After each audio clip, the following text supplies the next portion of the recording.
Mam-gu, mae rhywbeth fi eisiau gweithio chi. Fi wedi bod yn meddwl am y peth ers achau, a nawr fi wedi ffindio'r hyder i fynd amdani o'r diwedd. Mae bobl yn gweud bod mwy o waith ar gael nawr, ond sa'n gwybod am le. Mae Plaid eisiau rhoi jobs i bobl ifanc a rhoi cyflog byw i bawb. Mae syniadau solid gyda nhw i gael Cymru ar waith eto, a dyna beth sy'n eisiau na ni nawr, nag mwy o doriadau. Ar ôl yr etholiad nesaf, wi eisiau bod yn siŵr bod rhywun yn Llundain yn siarad dros Gymru. A'r gwir yw, yr unig bobl allan ni drysto i wneud ni yw Plaid.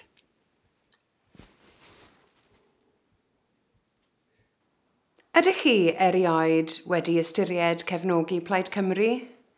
Beth am fynd amdani eleni? Plaid Cymru, yr unig blaid sy'n sefyll yn gadarn dros Gymru.